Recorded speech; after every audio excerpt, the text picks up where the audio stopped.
pop those drinks. It's time for Sports Around the Bar.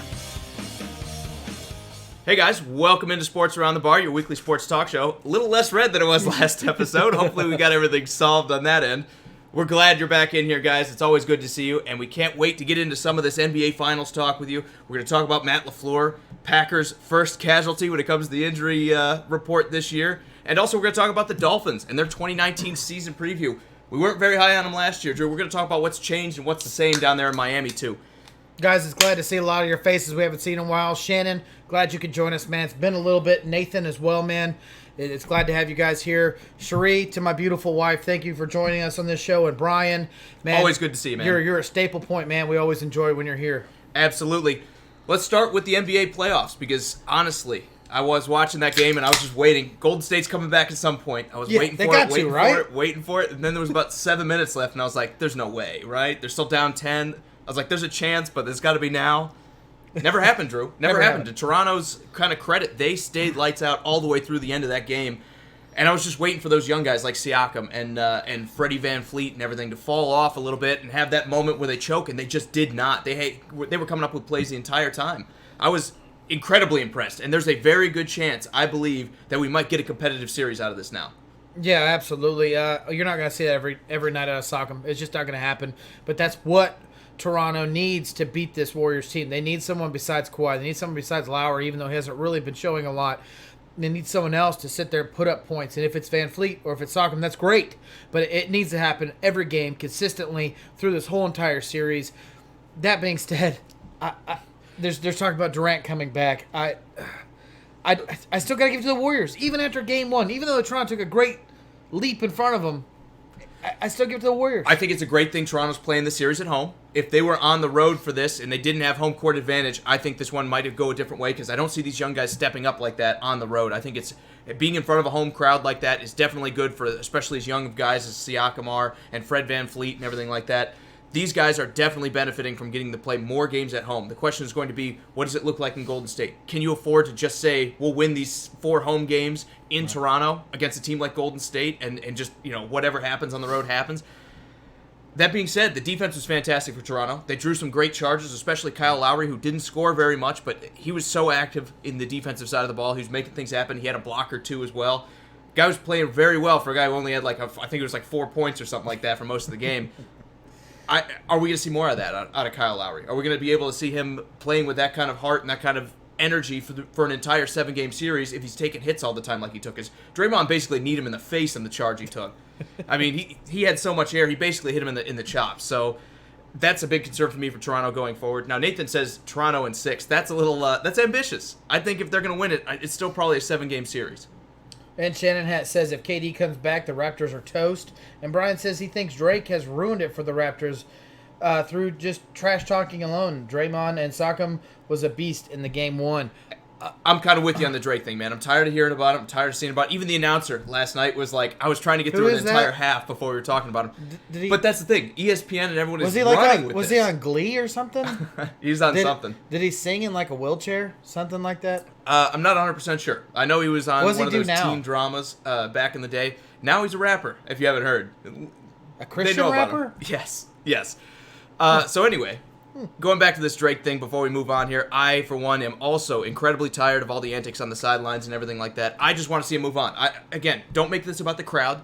I don't want it to be about Jack Nicholson when they're talking about the Lakers or anything like that. I don't want to see him getting up and rubbing shoulders with the Knicks. Or yell. Exactly. I don't need any of the extra crowded, I don't need any extracurricular activity out of them. I now understand why the Malice of the Palace happened. Okay? When I watch this, I get it now. Because if I was Draymond, props to him. He could have snapped him like a twig. And to have someone like that up in your face and talking trash to you after a loss like that took a lot of control for him to sit there and shrug it off. So props to a guy who historically has not had a lot of control for keeping it under control in Draymond Green. Yeah, absolutely. Going forward here, Drew, I know you said Warriors in 5. Are you changing your prediction? No, I think it's still very, very easily could happen. I think especially if Kevin Durant comes back, we're talking about a team that just becomes that much better. We're talking about their best scorer coming back. And, dude, if he's on fire, and you got someone like Stephen Curry and Klay Thompson and Cousins, which I don't really see him fitting well into this offense at all. Right. If he can play a little bit of defense. He was okay for take them. Marcus All out of the equation. Yeah, dude, I still see it in 5 if it can happen. I did like Cousins coming in off the bench and making kind of an impact when some of the starters needed some rest, so I did like that. Also, Scott says he doesn't think KD makes a difference when he gets back, especially down 0-2. I think they're missing his defense. I think it's a big part, especially in the first half. They were giving up way too many wide open threes, and when I say wide open, I mean they were giving Marcus All 15 feet and just letting him take a practice shot. They're going to have to do better if they're going to win. I think the Warriors might have been asleep at the wheel a little bit, thinking, oh, we'll just steamroll these guys like we steamrolled everybody else. But one thing this Warriors team has done is, especially in games like Portland, they've buckled down when it's time to buckle down and time to play hard. They couldn't quite get it done in Game 1, but I think Game 2 might be a little bit different story. We're going to see more energy out of the Warriors from the beginning, and I'm still going to say they split in the first 2 games. I think the Warriors probably come back and win Game 2. I think it's very, very easily for the Warriors to win the next 4 games and it'd be over. I really do. I think it's very easy for that to happen. Austin is hoping that the Raptors win. I also hope that they win. I don't see it, guys. I mean, maybe it was just like one of those, took it by surprise. Oh, this team can play, but the Warriors snap everything together and it's over. Right. To be honest with you, at this point in time, this is probably the only time I'm ever going to say it. I hope I'm wrong. I hope I'm wrong. I'm with you. I'd like to see another champion as well. I don't want to see Drake celebrating because the Raptors won without him scoring a point, but beyond that, I think I prefer the Raptors. Is he the owner of the Raptors? Something like that. He's the liaison or something like that, Yeah, where they gave him an official position with the team or something. He's not important to me at all. No, not at all. But beyond that, again, I am rooting for the Raptors too. I want to see a new champion. I think Toronto, you look at the way and the energy that this crowd has responded, this is a team that deserves a title, I think. Not that that ever matters, but I think it's one of those kind of situations that I think Toronto, I'd rather see them win than Golden State win 4 and it not be special to the Bay Area. Brian says he's tired of the Warriors winning it, but at the same time, he doesn't want Canada to have the ship over America. Yeah, it's Canada or California. Pick your poison. I think it's 2 different. They're basically foreign countries. Two different countries at this point. All right, Drew. Let's talk about Matt LaFleur, and we'll move on to football here. Your Game 2 prediction, and then we'll move on. I said Warriors already. I think they're going to bounce back. Yeah. Can Toronto get 2 at home and then go on the road to Golden State, or do you think the Warriors kind of fire back and win this one in 5? So obviously, if they win it in 5, but yeah, I still have the Warriors winning it in 5. I just think it's a hiccup game. I think they'll take this next in Game 2. The Warriors have it. I'm right there with you. All right, let's talk about Matt LaFleur here before we move on to the Dolphins. Is this a bad look to have your head coach tear an Achilles like that, playing basketball at the team facility and everything? He was trying out for the Warriors. Yeah, they need some more bench players. He's gonna be in a cast. It's possible he's gonna be either up in a booth, or he's gonna be in a wheelchair, or he's gonna be on crutches. I mean, at some point in time, this guy's not gonna be able to be on the side of the field, just because of worry that he can't move fast enough when players come in. Does it really make a huge difference? Only if he's expected to be the rah-rah kind of coach. He's going to be the guy that's in there, encourage everyone, kind of like a Mike Tomlin scenario. It might be an issue. It might be an issue if that's what he's planning on doing. To be honest, I thought this could be Mike Vrabel. When I heard about Mike Vrabel going out there and trying to run all these D-line drills and everything like that with the Titans, I was like, something's going to happen to this guy.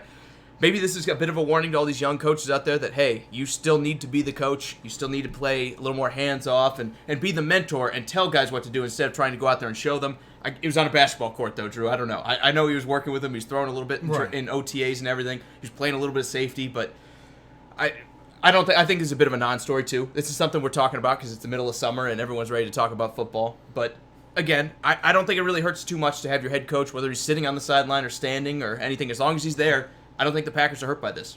He's going to have to completely rely on his coordinators for in-game calling situations if he's not on the sideline. But you put him up in the box, he can see everything. It just kind of depends on how much he relies on his coordinators. Absolutely. All right, Drew, let's talk about the Dolphins. Again, just like every other team, we are going to give them an episode where we are talking about their entire 2019 profile, how we think they'll do. We're also going to hear from you guys, and we want to know what you guys think they're going to do. Eventually, we're going to run through the list of games for all these teams. We want to hear from you because we're going to keep track, and we're going to kind of compare. It's going to be a competition whether you guys can beat us during the regular season. During the offseason last year, we thought this team was going to have 2 wins, 2-14. We thought nothing of this team. We weren't excited about anything about their offseason moves, and nothing really excited us. So we really were down on this team. Well, did they prove us wrong? Going 7-9. I mean, this team proved a lot of teams wrong. I know your team was not expecting a loss in week 1. And it probably shouldn't have been. I'm still bitter about it. But this team definitely proved that it has a lot of bite in its locker room. And do I still think that this team could do that? No, I think it was a fluke. And, we'll get into it, and I think a lot of us all agree that when you look at this roster and you look at what they done during the offseason moves, it's a little frustrating. This team won 7 games last year with the 31st ranked offense and the 29th ranked defense, Drew. We just don't see that happen very often. But they managed to pull together in some games and eke out some victories. Then in the games they lost, they tended to get blown out. So it's one of those teams that, yes, the roster's not quite there, but maybe they have the spirit, maybe they have the character guys that kind of help you guide to wins. All you need to do is establish a little more talent, keep some of these high character guys around, and this team could be dangerous. We're not going to pick them to beat 7 wins this year, I don't think, but on paper, that's what you want to see, right? Yeah, absolutely. And you sit there and look at the free agents lost, and you kind of question. This is a lot of their guys a couple of guys that have been around for a while. A lot of your veterans that have been in there that can hold a good locker room. And I think it starts with Ryan Tannehill, their quarterback for the last 5 years. I mean, they traded him. He's gone now, and they traded him to be a backup. They traded him for nothing in a sense to get the money off the books. Exactly. Yep, I absolutely agree. They're going to get, I believe, a conditional 4th or 5th round pick from the Titans. I think it's a 4th. So essentially for nothing, you're trading a guy who was supposed to be a franchise for 5 or 6 years now. I think he was drafted 2011. Maybe I was wrong. I don't remember. He's been there for 5 or 6 years, and the point is they gave up on him for nothing. And then when you look at how they've addressed it, they brought in guys like Ryan Fitzpatrick. They brought in Josh Rosen. It's kind of an open competition at quarterback for the Dolphins this year. Who do you really see winning this out? Because I, for one, don't see Fitzpatrick going very far into the season. You just gave up a 2nd-round pick for Rosen. You need to figure out if he's going to be any good, because odds are you're going to have a high pick next year to take one of these good quarterbacks that are supposedly coming out of college football. Yeah, no doubt about it. I still think it was a steal for the Dolphins to make this move. That was a 1st-round quarterback drafted last year, and they got him for a 2nd round. So if he can pan out to be a 1st-round caliber quarterback, that's a heck of a steal for getting a 2nd-round pick. They definitely have competition. They said it's an open competition. I see Ryan Fitzpatrick winning that competition to start off with. The guy seems to come in, always do well during off-season workout and training camp. He looks to seem like he's gelling with all the receivers. I mean, look at the Bucs. Look at the Jets. He seems to always be that type of player, and then you get him into an NFL game against another team when it's on the line, and that's when he no longer becomes a franchise of your quarterback position. And Chris is saying he thinks Rosen starts from day one. I think he might be right here. I think they might kind of relegate Ryan Fitzpatrick, who was an emergency oh-shit kind of hire, that as soon as they traded Tannehill, they're like, well, we have to have somebody in case something happens where we don't get Rosen or we don't get one of these young quarterbacks out of the draft. We have to have somebody who can come in and start games. But I think you've now got a 16-game audition for Josh Rosen and to see if he's going to make it in this league. If he doesn't, you have a very cheap backup while you go draft another rookie quarterback. The problem here is you got to figure this out. We complained in Arizona how he had no weapons, how he had no offensive line blocking for him, how he just didn't have guys to get the ball to. Guess what we're going to see in Miami? Because if you look at Miami, they lost Jawan James, Josh Sitton, and Travis Swanson, who started 11 games in their offensive line, and didn't replace them with anyone, Drew. They did not bring in a single offensive lineman through free agency. I think they brought in 1 or 2 late-round picks. I think they brought in an undrafted guy as well, or 2. But you look at this. They not only that, they lost their top receiver in Danny Amendola. They lost their top running back at Frank Gore. Everyone that's sitting at the top of their stat markers is all gone. This is a fresh start. Now, is that a good thing? It's yet to be seen. But when I look at it and I see what they've done, they bring in Kenyon Drake a couple years back in the draft, and this guy seemed to do well, but he's more of it seems to be a receiving back than he is a back out of the backfield. He's the only back as far as him and Frank. He hit the end zone rushing 4 times in last year in the touchdown, but it seemed all his damage was through the air. He had 53 receptions, just shy of 500 yards and 5 touchdowns. This is not a guy that you're relying to do goal line moves. I mean, at least he hasn't shown it yet in his career. And Kalen Ballage, his backup or presumed backup, is not the guy that's doing it either. So running back is a bit of a fungible position. They probably have a big guy that no one's ever heard of that maybe can go steal some 4, 5, 6 touchdowns. But you're right. I think their goal line offense is an issue because they don't have the offensive line to move anyone either. Right. They were a bad offensive line to begin with. And now all of a sudden you lost 3 starters and have done nothing to replace them. nothing significant to replace him. I mean, the only thing close to it is drafting Michael Dieter, offensive guard out of Wisconsin, but bringing in one rookie to replace 3 veterans, guys like Josh Sitton, who have been a great offensive lineman, and guys like Juwan James that have upward potential that could be a good left tackle. They have not done good enough to replace all of this. They are going to leave Josh Rosen out on an island again to get mauled, and that's why maybe I would sit there and say, go with Fitzpatrick, because he's 35 years old. You don't need to worry about him getting hurt and never playing again. You need to worry about something happening to Rosen, who might be one of the cheapest quarterbacks for you for the next few years going forward.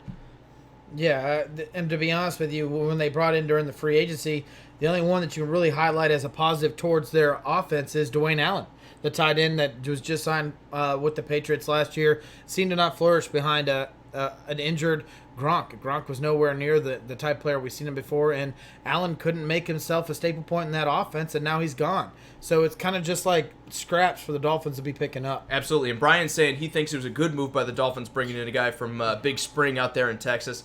And Austin's saying he doesn't see them being a great team, but he thinks Rosen will be a great quarterback. When he went from a number 1 draft pick last year, or at least a first rounder, I think he's trying to say, of a draft pick. Look, I kind of agree with him. I think Rosen has the potential to be good, but he's going to need something around him. He's not in that elite class that can do it with nothing.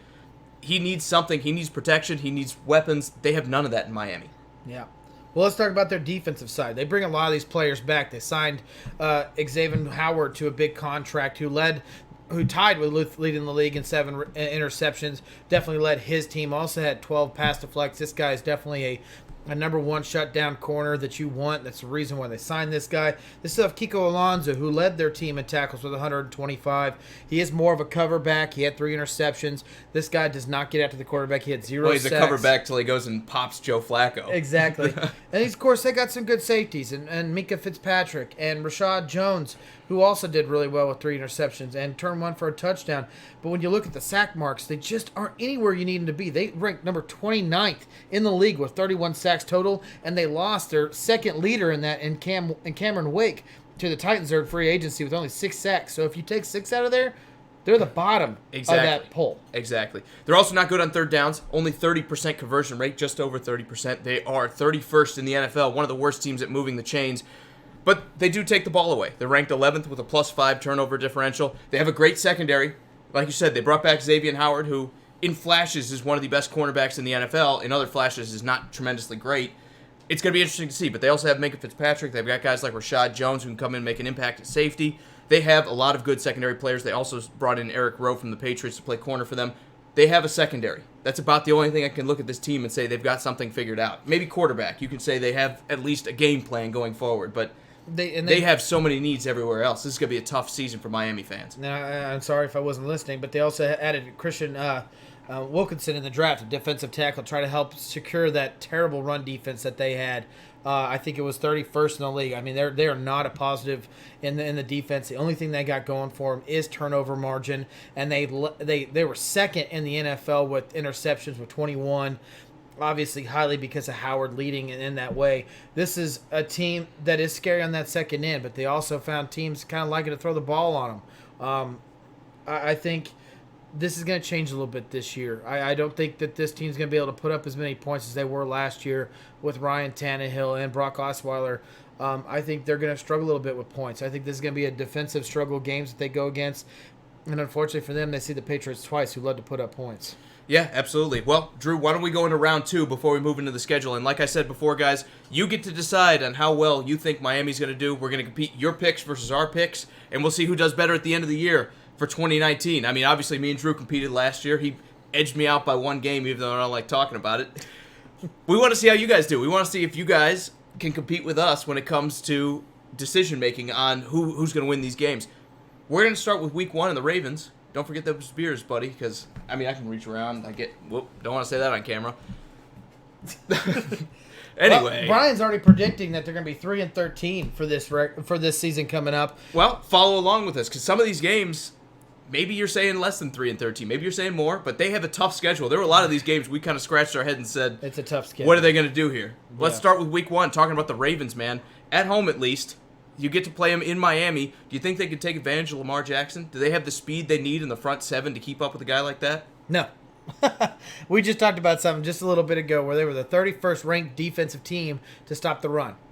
they're talking about a team that's what they're built on now. They want to run the ball. They're going to throw it. You're going to see a little bit. You might edge off an interception with a touchdown here because you are throwing against a really good defense in the secondary with Lamar Jackson, his inaccuracies at throwing the ball. But at some point in time, the Ravens are going to bunker down. They're going to start running the ball like they're supposed to. They're going to do it out of that crazy. It's like a wildcat. Basically wildcat, but you have a guy who can throw better than most running backs. Right, and you're going to see it, and you're not going to see where it's coming from. There's multiple backs back there with Mark Ingram running the ball as well in a Ravens uniform. This is a loss for Miami, unfortunately, in Week 1. I think you were talking about a team that went to the playoffs last year in the Ravens, and I think they have a good chance of repeating that. This is a great game for the Ravens to start with too, because you've got some defensive side of the ball. You got a defensive side of the ball that needs to figure some things out, and you need some pass rushers that need to get in sync with each other. There's a great way to do that. Play a bad offensive line. I think they're going to do that in Miami. They're going to get after Josh Rosen. He's going to eat a lot of turf. The question is going to be, what can they do to get the ball out of his hands really quickly? They're going to need to, because their offensive line definitely is not strong enough in Miami to stop a team like the Ravens. I think they're going to have to do some creative stuff on offense, and I don't think Brian Flores, as a defensive coach, really has anything necessarily that he's going to be able to bring to this. I think they're going to need some inspiration from someone that we can't really identify right now. I mean, without even saying it, I think this is a team that's just going to try to scrape by. They're going to see who these players are in the long distance of it all, in the sense of, are you willing to play in the Miami uniform, or are you just looking to make money? I think this is a year they put underneath them, and they're kind of just, let's see who's willing to be a Dolphin for life. Absolutely. Week 2, the Patriots at home. Again, at least you're at home, but talk about a rough set. You got a team that runs the ball against a team that can't stop it, and then you got the Patriots, a team that knows how to play offense. You want to give them a win here. You're trying to talk me into it. You got to remember last year what happened in Miami. It came to one last play, and it worked out, and they won. I think it was the last 4 out of 5 games, Miami has beat the Patriots at home. The old Miami miracle. But usually it's late in the season. Yes. Usually it's not week 2. Even though we all know the Patriots usually get to a slow start before everything starts gelling, I really don't think that's the scenario here, just because I don't think Miami has enough. Yeah, Brian Flores is from the Patriots, but guess what? Belichick against so are a lot of coaches these days. Brian Belichick and his former coaches around him usually lose those first couple of games before they ever get a chance to get a win against them. I think this is another loss for the Miami Dolphins. I think the Patriots are going to come into Miami and beat them. Absolutely. Austin says the Pats probably win too, and the Miami Miracle was a fluke. I kind of agree with you there, Austin. It was a bit of a fluke, but then again, they were in the game too. Let's not forget. A W is a W. What was it, 37 points on the board? Right. To get to that position where they could win it with one final play, and who knows, maybe if Gronk was a better safety, it doesn't happen. But the moral of the story is they hung with the Patriots. And this team, if you look at this roster, should not be hanging with the Patriots or anyone else, really. Yeah. The fact that they were in it was impressive nonetheless, but you still have the Patriots. We do too. We think the Patriots are going to win this year. I get what you're saying, Drew. 4 out of 5 in Miami, but on the other hand, you look at the way they played. It's not late in the season. Miami doesn't quite have everything going for it. They're a weaker team now than even they were last year. I think the Patriots win this one pretty easy. Absolutely. Dallas, week 3. It's in Dallas, so you're finally on the road in Miami. This is a tough matchup as well. This defense, again, is going to absolutely feast on a weakened offensive line. I don't really see a lot of playmakers make a big difference here. What the fluke was is 7-9. That's what the fluke was last year, is the fact that they won 7 games. That was the fluke. Now they're facing their 3rd in a row playoff team from last year and the Dallas Cowboys. And if anyone sits there and says they're a Cowboy hater, you might not like this, but this team is for real. It is a playoff team. This defense is for real. Zeke Elliott, regardless if he's playing this game or not, when he does get on that field, this team becomes a playoff contender. And when I look at the Dolphins, that is not what they are. They are far from that. They're looking to be, honestly, that first pick for next year, the 2020 draft.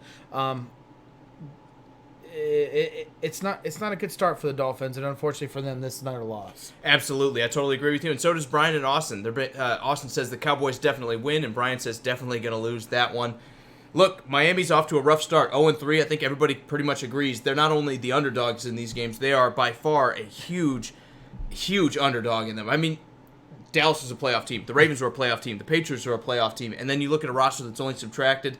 Drew, this is going to be an issue for them. And then it doesn't get any easier. Week 4, they get the Chargers. Another playoff team. I know it's in Miami, but still. Weeks in a row. This is going to be another murder. We're talking about what might be one of the most complete rosters in the NFL going up against what might be one of the most incomplete rosters in the NFL. On paper, you have to give the nod to the Chargers here. But I'm playing devil's advocate a little bit here. The Chargers struggle in games like this, where they should win, and it should be easy. Yep. Somehow they win these games 28-27 with a last-second failed touchdown by the Miami Dolphins. Is this game close?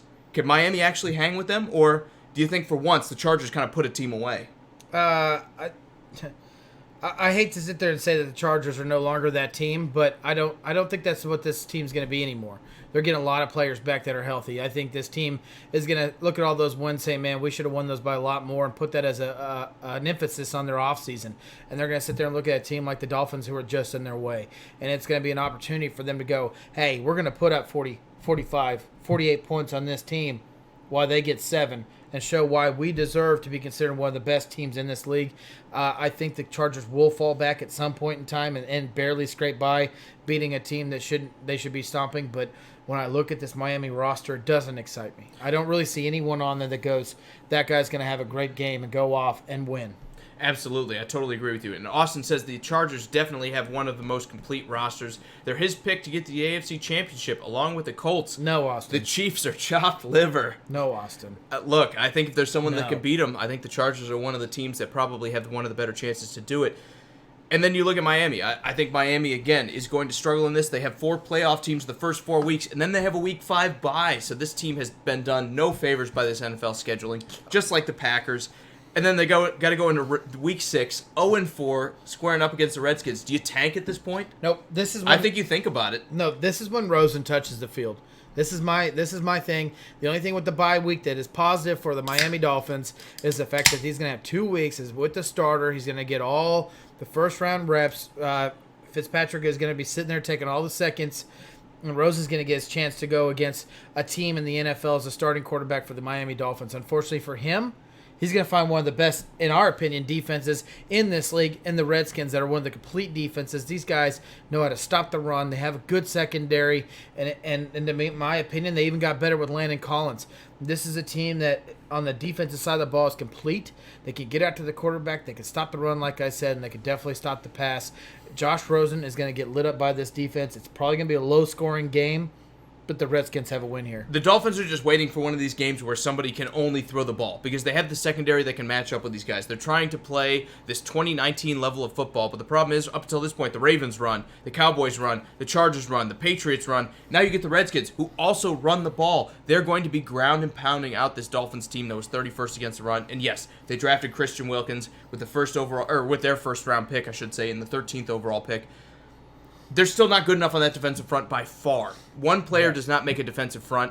They do not have the firepower to keep any of these 5 running teams out of the first 6 weeks and a bye off the scoreboard. Every one of these teams is going to chew them up.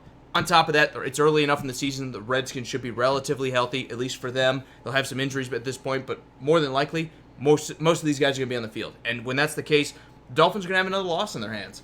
Yep, absolutely. 0-5 going into the Bills in Week 7 on the road up to Buffalo. It's not quite a snow game, which is good for a team like Miami. You don't want to play Buffalo in December if you have to go down to sub-zero temperatures. Do you think they have a shot here? I think this is their first game in all of the last 5 games that they actually have a true shot to win this game. But when you sit there and you look at the paper, you look at the offseason moves, where the Miami Dolphins have subtracted and they have a little bit of question marks of what they brought in. But you look at the Buffalo Bills, everything that they've done is positive. They had one of the worst offensive lines. Well, guess what? They revamped it. They had 0 passing game, and guess what? They revamped it. The run game's a little bit questionable, but it doesn't matter. You have a mobile quarterback in Josh Allen, which you don't want to see him running the ball. But guess what? He can. He's won games on his legs alone, especially some games that we called out prior to that happening, that happened last year. Unfortunately for them, it's not in Miami. It's not warm weather. It is going to get a little bit colder, but it's not snow. You're 100% right. But this team is built to beat a team like Miami because they at least have to win 4 out of their 6 division games, and one of them is Miami, and they expect to beat this team, and I think they're built to do it, and this is a loss for Miami. I totally agree with you. I think they lose this one at the Bills. The Bills run the ball really well. I think they play this one better than we've seen them play to this point, because I think up till now it's going to be a pretty pathetic affair where the Dolphins can't really do anything. Not sure where I got Vikings. We're not talking about them.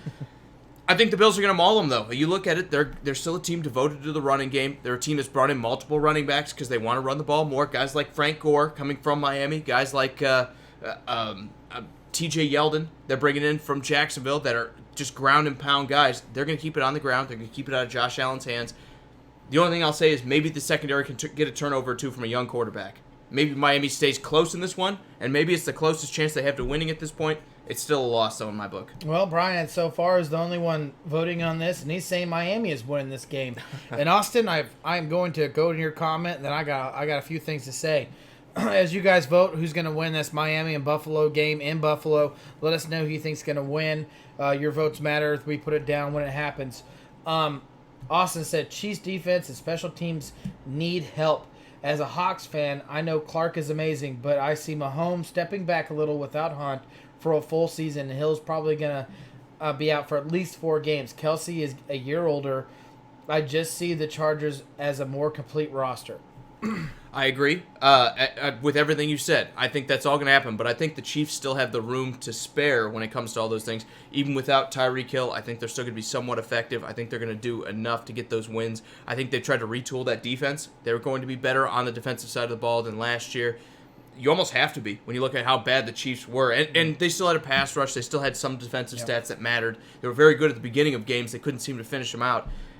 I think the Chiefs, not to go too far into this, Drew, because we can get off track. Oh, I got something to say. Exactly. Are still probably the favorite for me to beat the Chargers, who, despite the roster being complete, never avoid injuries, don't have an offensive line that you can really sit there and point to and say are going to make an impact, and always seem to come up short. They lack that clutch factor that the Chiefs have had in a lot of their games. That's why I still say the Chargers, in my opinion, are the number 2 team in the West. You pretty much nailed everything I wanted to say, but I just want to point out a fact that, you're right. Hill's not going to be there for a couple of games. Hunt's already gone. Kelsey is a year older, but what in Kelsey's game makes you think that he's going to take a step back? I don't really see it. When you sit there and look at what Mahomes did, he didn't do it favoring one receiver. He did it favoring everyone that played a part of that team.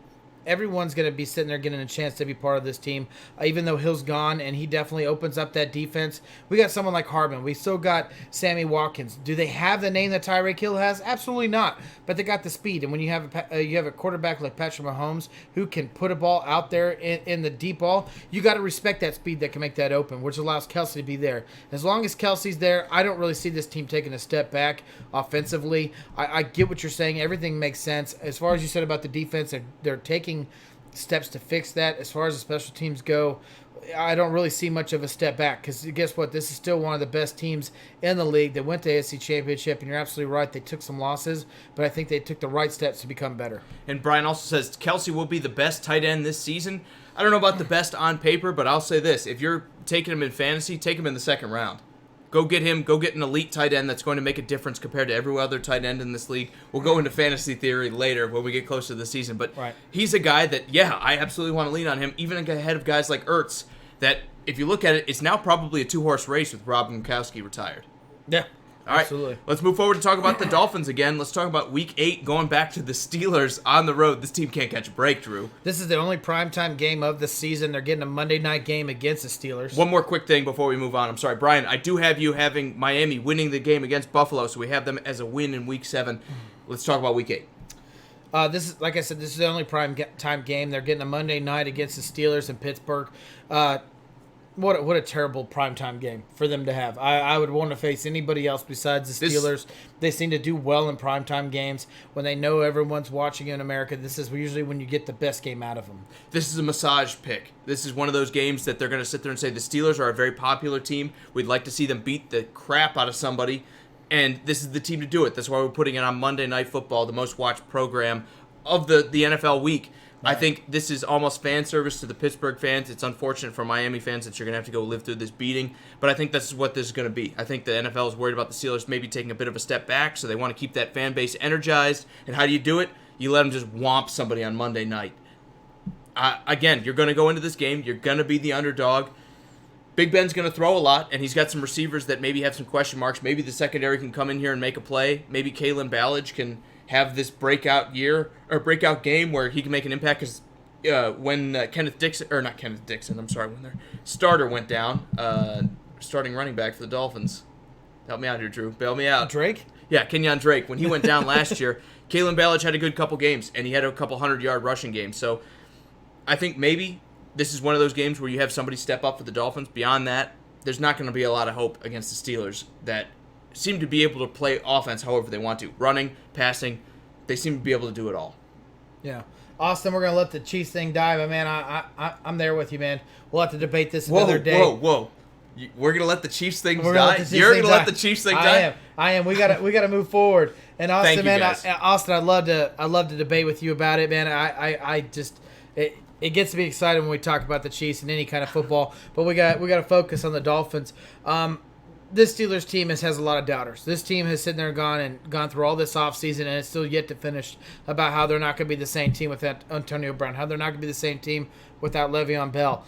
And there's people like Juju Smith and James Conner that are going to sit there and say, hey, guys, we're the next big team that's going to – or next big player is going to make this team just as good. And with Ben Roethlisberger there, this team is not a team to sleep on. And when I sit there and look at Miami on a Monday night game, like I said, with all of America watching – they're going to win this game. Now, Brian says another loss to the Finns, and I'm kind of right there with you, Brian. And Rick says, what do we think about the Rays only having 5,700 at recent games? Their minor league team in Charlotte draws more. Bring the MLB to Charlotte. Look, Rick, there's a reason this team was trying to move to Nashville a couple of years ago before the mayor said, we're not going to go build you a big enough stadium to play MLB baseball in. That team's going to leave Tampa Bay. The Tampa Bay is not going to have Major League Baseball eventually here. We're not there yet, but eventually, down the line, that team is going to move. Probably next 2 or 3 years, I think they're out of Tampa Bay. Don't want to get too distracted. They might not even have an NFL team. Absolutely. I mean, it's one of those things that, for whatever reason, the fan base in Tampa Bay has not been strong enough to sustain a lot of Major League sports. It sucks for Tampa Bay. I think it's a great place to be, but they just can't get enough numbers. And you guys can tell me if I'm extremely wrong, but I think that's a military town, which usually has a lot of problem with keeping all their people around them. So a lot of that fan base is usually other teams.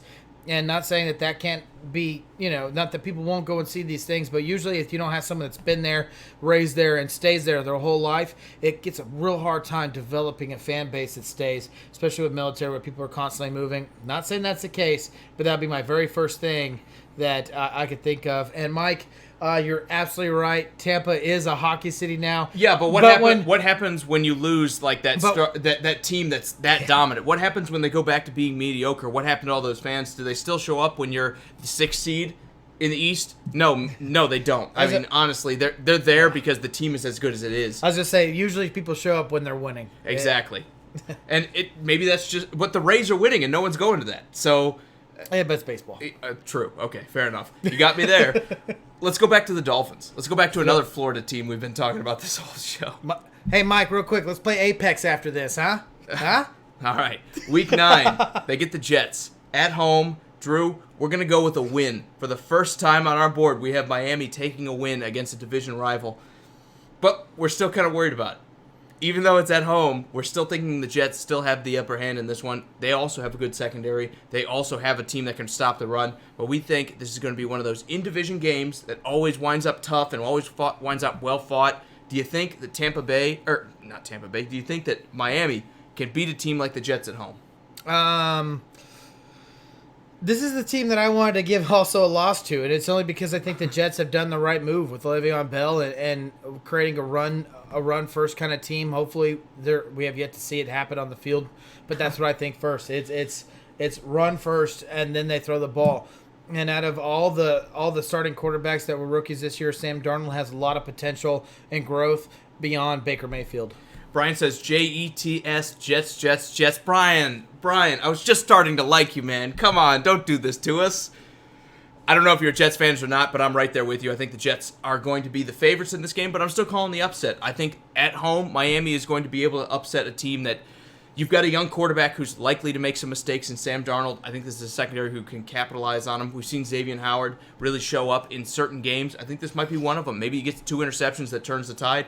If Miami wins an ugly one, 19-20, I think this might be one of them. I got to give him some wins down the road somewhere.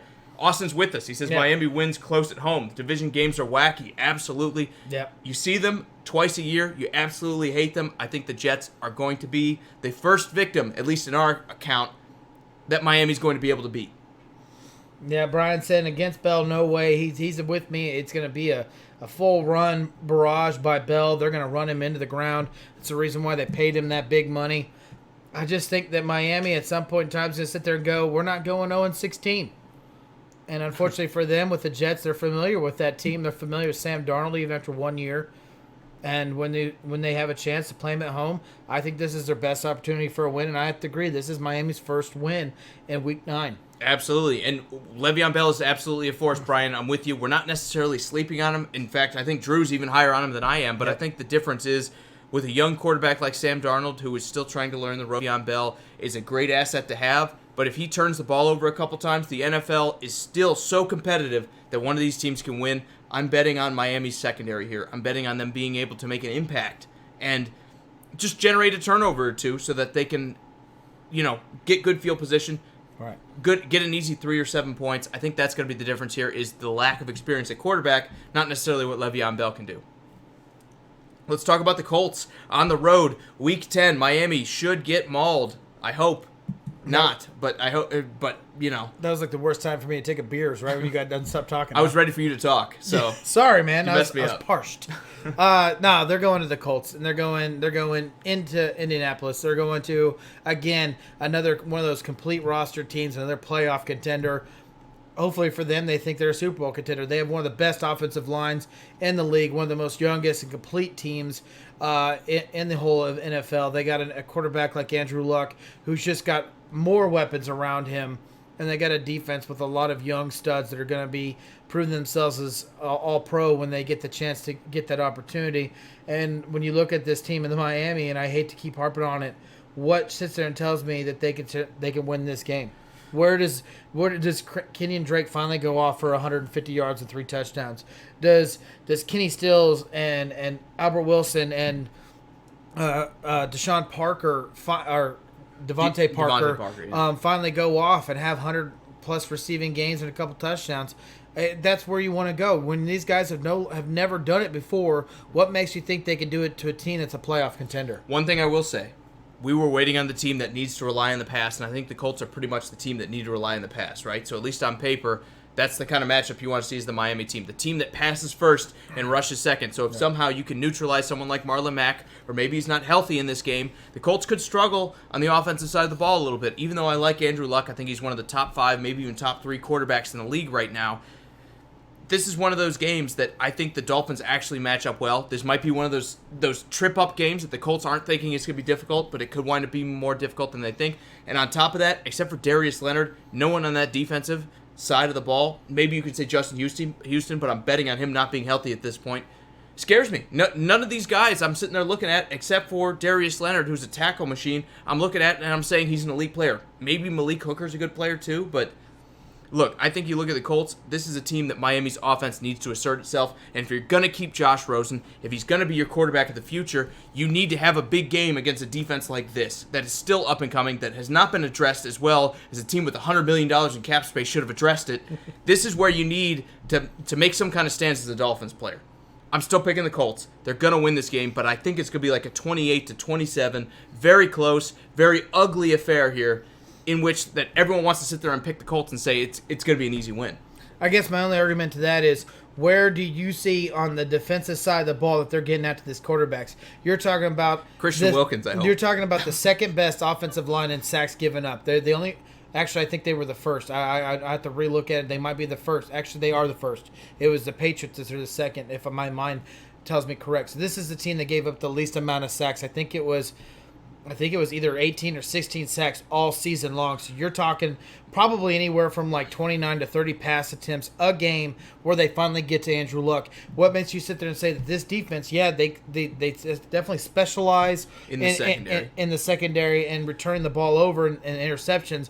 Does it make you think that Andrew Luck can't handle this? For this reason alone. Number one, you don't beat Andrew Luck by pressuring him. You don't beat him by blitzing. You beat him by dropping into coverage. And I think the Dolphins will do that. Number two, offensive lines vary greatly from season to season. So yes, they had a tremendous season last year. The season before that, they were very terrible. I get it, they added a couple other guys. But we've seen teams like the Cowboys have a great season and then regress mightily. I don't think it's fair to sit there and say just because they had a good 2018 that this team is going to be just as dominant on the offensive line side. It's the trend you want to see as a Colts fan.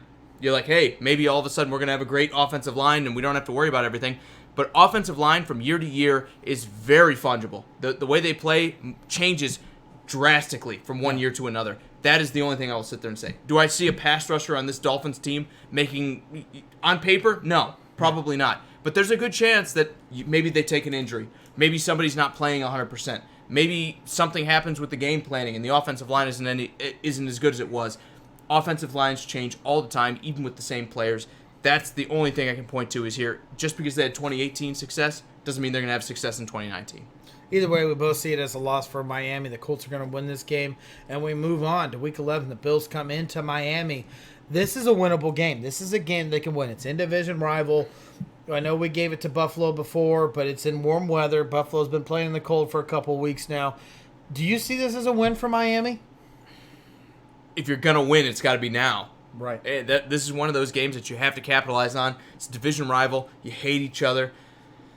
Maybe this is a game where you have one of these guys that is one of those high-character guys step up and make an impact in. And I don't know who it's going to be, especially with all these subtractions. I don't know who's going to step up and say, this is my team, and we're not losing this game to Buffalo because we hate those guys, and there may be an outside shot at the playoffs. This is where you play the spoiler, and you kind of mess it up for the Bills. You get this win here. I think Josh Rosen probably has a decent day against a defense that is still in a transitionary period. They've lost some pieces. They brought in some new pieces.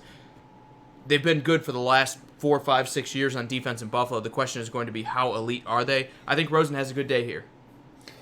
Right now it's split. Brian says they're going to win this game, and Austin says Miami at home, but not by much. So it's a split down the middle so far. As far as the show goes, we had the Miami Dolphins win this game. I think Miami always plays a little bit better in the home crowd. That's the reason why they beat the Patriots 4 to 5 times, is because not because they're a better team, but because they're trying to do well in front of their home crowd. This is a team that's trying to figure out who they are, and there is going to be one of those games with familiarity against like Bills or the Jets where they're going to pull some of these wins off, and because they're at home, we have to give them a win. Absolutely. Week 12 at the Browns. Again, you're on the road against the Super Bowl champions of 2019. This is an easy win for the Browns, right? Yeah. Because I was the one trying to talk you out of it. Look, I think when you look at this game, the Browns, they might have some injuries at this point. Odell Beckham may not be healthy. Kareem Hunt could be in trouble. Kareem Hunt could be hurt. I think the Browns have some question marks on this team that I want to sit there and say maybe we don't see them necessarily. I don't want to pencil this down as an easy win. I think the Browns are going to be an interesting team this year to follow. The question is going to be, what team are they at Week 12 now that they've had 11 other weeks to play with each other? I'm guessing they're playing better defense than the Dolphins. I'm guessing the offense is better than the Dolphins. I'm guessing the special teams is probably there too. I got to pick the Browns here. Yeah, I'm picking the Browns, and I'm completely the opposite with you. I think Kareem Hunt now is in full go. I think this is the guy that's going to sit there and say, I have a lot to play for. I got let go by the Chiefs because I'm an idiot, and he wants to prove himself. He wants to prove himself as a starter in the NFL. Regardless if it's the Browns next year or he moves on, he wants to find a home in the NFL. And when you get a chance to do that, you make the best opportunity. This guy's going to be, gone out of most of these games, and when he finally gets an opportunity to play, and he looks at this Miami's defense, who last year was not very good against the run, and let's not forget, this guy can catch out of the backfield and make a lot of big plays happen. And Baker Mayfield only throws to the open receiver. This is a Browns easy win for me. I'm with everyone, with Austin and Brian. Browns win this game. Let's talk about the Eagles, Week 13. Again, another buzzsaw the Miami Dolphins are going to run to. Week 13 doesn't get any easier than those first 6 weeks of the season. We think the Eagles are going to be a good team yet again, and they run the ball. They block. They do everything that the Dolphins seem to struggle against. I think this is going to be another blowout here. I think the Dolphins, you're not going to see a lot of mistakes out of Carson Wentz. He's going to take care of the ball, and they're going to win this game 37 to 13. Brian and Austin say that they win. Brian saying the She-Eagles will win this game. Maybe he's not a Jets fan. But, no, there's no doubt about it. You're talking about a complete team that's coming in that only got a little bit better with a better run game with Jordan Howard. This is a win regardless if it's in Miami or Philly. Absolutely. Jets on the road this time. Here it is, man. This is it, Austin. This is your guy going for 100 all-purpose yards and receiving and rushing. Brian. Brian. Brian was talking about Le'Veon sorry, Bell. it was Brian. My bad. It was Brian, yeah. This is it. This is your guy. This is the time he's going to do it. He did not like his last outing in Miami. He's going to do it in a home crowd. They're going to rely on him heavily. Maybe at this point in time, the Jets aren't doing that well. Maybe they are. But either way, they're going to rely on Le'Veon Bell. This is the reason why they paid this guy. This is a game because they're in the New York area. Nice cold weather, maybe some snow on the ground against Miami. This is the game that he's going to go off and win. If there's weather in this game, Miami is absolutely doomed because you don't want to get into a rush game with the team like the Jets that have Le'Veon Bell and the better offensive line. I think I think the only way you win this is if you try to make Sam Darnold throw again. I think he probably learns from some of his mistakes from the first game, and we're going to see him take care of the ball a little bit better. We saw him get better in the second half of last season as well. I think the same thing happens in year 2 for him. The Jets win this game comfortably at home by grounding and pounding the Dolphins out of the division. At week 15, they're staying in New York. I doubt they'll even leave, so that means they're probably going to practice there because they're also going to face the New York Giants in the same stadium. This was a little bit of a toss-up game for us, but I'm going to rely heavily on Saquon Barkley. At this point in time, Daniel Jones is probably the starting quarterback for this organization. You know, this defense doesn't have a lot going for it, but they got a young running back who they are going to hand the ball heavily to. Guys, guess what? This guy should be your number 1 fantasy draft pick, because this is the only thing that this team is going to have late in the season is Saquon Barkley and those big giant legs that he has. This is a game where Miami's going to struggle because they just found 2 teams in a row that love to run the ball with great running backs, and their defense is going to be wore out because this guy's going to see the ball probably anywhere from 25 to 30, maybe even 35 times, and they're going to have a struggle trying to stop this guy. And Brian, I think I know what your big shocker is that's coming up. I can't wait to hear it from you, though. Also, I want to sit there and talk about this Giants game. At this point, it could be Daniel Jones. And what do we like about this Dolphins team is maybe they take advantage of some young quarterbacks. Maybe this game stays a little bit closer than we want it to be. But if you're the Giants, man, just give the ball to Saquon. Let him pound the ball, or let him pound the heck out of the Dolphins right now. Maybe this is a competition of 2 teams tanking to be the worst team in the NFL, and nobody's trying to win. Beyond that, this game should absolutely be the Giants. They should run this. There's no reason I'm looking at this and saying they're not getting this win here. Which in history has shown to always be some of the most exciting games too. If 2 teams that are fighting for the number 1 draft pick but don't have the pride, don't want to lose, some of these can be some of the best games ever. I think back at like the Bengals and Browns scenario where they're putting up 90 points total. Like teams that just they have so much pride that they don't want to lose it, and this could be one of those games. Absolutely, I agree with you, man. It could be one of them that someone's saying, I don't want to be replaced. It could be anyone on this roster, especially if you look at the Giants that already have their quarterback of the future, and maybe the Dolphins do too, that one of these other guys says, I can't afford to let them draft another defensive end with the first overall pick. I got to play my heart out in this game to make sure we get pick number 2, 3, 4 instead of number 1. Austin's with us. He says these 2 teams are probably going to be competing for the number 1 draft pick this year. We completely agree. I think this is a good possibility. And Brian says he has the Fins beating the Giants. And he's definitely an NFC East fan. I'm not sure who it is. Probably Cowboys. Am I guessing right, Brian? And he says that Barkley is going to regress this season. Well, it won't be in this game. All you have to do to stop this season. It won't be in this game. Dude, I don't see it, man. I still think he's worth the number 1 pick in fantasy. You got to take Gurley over him, right? Gurley in his knees. You don't know how much he's going to play. Everyone in the NFL has arthritis. You take Todd Gurley and you say, I just got 12 weeks of the top of 35 plus points. I'm not going to say +1, okay? I'm not going to say Brian first says pick. Cowboys all day. I'm going to ignore what you just said to me. Brian, he's not the first pick in the draft. If you're taking Saquon Barkley, you're doing something wrong. Beyond that, Drew, okay, I'll give you this. He's a first rounder. Okay, I'll give you that. Saquon Barkley is not the first guy off the board in fantasy. I can't wait until we do our fantasy league. He's taking Saquon Barkley first overall. I can't wait for that. He plays 11 games. and makes the playoff because I won all 11 with Todd Gurley leading the way. Yeah. Got to figure out what I'm going to do for those playoffs. Damian Williams is going to be my first pick, okay? Back off. I'll mark you down for it. All right. Let's talk about the Bengals, Week 16. Because by the way, we had the Giants winning that game. I don't know if we said that. We do. They should win it. They're going to be able to ground and pound. It's going to be the Giants. Let's talk about the Bengals, though. This one, we gave them a win because we're like, the Dolphins are not a 2-win team. We already learned our lesson, right? Last year we gave them 2 wins. They wound up winning more. If we gave them a loss here, this is exactly what we did last year during our offseason.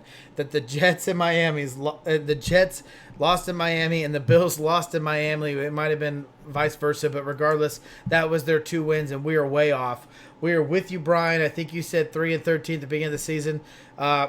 Not that I'm trying to spoil the number 17 week against the Patriots in New England. Well, here's the shocker. Before you spoil that, let me go with what he says. He says the Finns are gonna win back-to-back weeks, beat the Bengals, and I presume he means beat the Patriots as well. Week 17. Look, not to take away from the Bengals here, but the only way they beat the Patriots Week 17 is if the Chiefs and the Chargers and the Colts and all these other, AFC contenders are already a game behind the Patriots where they're coasting in with home field advantage. That's the only way they win Week 17 is Belichick rests everybody. But even Belichick doesn't like resting players. No. Usually they play it out and they say we play 17 weeks every year. Yeah. So, going back to the Bengals here, yeah, this should be the Bengals, right? But maybe Andy Dalton's not healthy. Maybe AJ Green's hurt by this point. Maybe the defense is as bad. 32? Maybe the defense is as bad as we expect it to be, and the Dolphins can have some success there. At some point in time, they're going to be switching all these players out. They're going to get young, hungry players that want to prove something. If Stills and Wilson and Parker are sitting, they're going to put some young receivers that might make some plays, and some defensive players. They're like trying to make the roster for next year. This season's over for Miami. They have a team like the Bengals who are coming in who are not as good. This is a game for the Dolphins to win, and we're going to say the Dolphins win this game. Austin's also saying the Finns win it here. I'm kind of with you, man, and I'm with you also when you said no comment on the Bengals. Nobody knows who's going to win at this point. The injuries are probably going to be the biggest factor. They are. It's always tough to predict, but at least right now in the offseason, I want to give the edge to the Bengals, but I'm not willing to bet on their health. We've seen them kind of fall apart as a team before, and if Jeff Driscoll is the starting quarterback in Week 16, the Dolphins with Ryan Fitzpatrick or Josh Rosen, whichever one's healthy, should have enough to beat that team. Let's talk about 17 really quick before we get out of here, Drew. I already kind of preluded to it where I think the Patriots will win if they need to, but if they don't, and we see some of the backups come in, and Tom Brady maybe doesn't want to take any hits, and he's just throwing the ball out there, maybe the Dolphins can steal one. Maybe we get another Miami miracle up there, this time in Foxborough instead of down in Miami. No. Even if it's Brian Hoyer, this team beats the Dolphins. I think that team, regardless if you're sitting most of your starters, this team knows how to win. This is the defending Super Bowl champions. This is a team that knows what it is to be a Patriot at this point. This is Week 17. They're ready to go in the playoffs more than likely because their division is terrible. And they're going to look at a team like the Dolphins who are just in their way, regardless if it's not a win to be a first-round bye or whatever. It doesn't make a difference. This team this year, even with all the regress the Patriots are going to take with losses of like Gronk and so on, the Dolphins have taken so much more. Absolutely. I agree with you, man. So that's going to wrap it up, Drew. We have you guys having the Dolphins at a 4-12 kind of record here, and we have them at 3-13. It's going to be another tough year for Miami fans. We did a randomized kind of drawing for all these teams. Miami just happened to come up as the second team. I'm not even sure who the third team is, but we'll let you know before the show on Monday. You should probably let me know. I'll let you know, like 15 or 20 minutes before we start. Oh, great. Good so, timing. So much for our prep time. Anyway, guys, we appreciate you sticking with us. Drew has some special thanks here. It was a fun show. I can't wait to talk more about some of these teams coming up here. And I can't wait to talk more about the NBA Finals because this, to me, all of a sudden has gotten a lot more interesting. Guys, again, thank you so much for all the comments, likes, and shares. It means the world to us. This is the reason why we do this show. This is Talk Sports with you. Guys, remember, we are going through every single team this summer. Even if it's not your team, remember, maybe they could be facing them. We're going to be talking about everybody at every point in time. Every team's going to get a chance to say something. We love all your comments. We won't ignore any of them. And then we got special thanks real quick to Austin and Brian. You guys were great tonight. You guys were the main guys, and we appreciate fully. But also, thanks for sticking with us, guys. Absolutely. We appreciate it. Yeah, absolutely. Special thanks to Shannon, Shree, my beautiful wife, Brian, Nathan, Scott, Austin, Chris, Rick, and Mike. You guys are all awesome. Thank you so much. Absolutely, guys. We will be back on Monday to talk more football. Undoubtedly, we'll talk about the game on Sunday night for the NBA as well, and whatever else comes up in between. So for Sports Around the Bar, I'm Jake, your bartender. This is Drew. We will see you guys next time.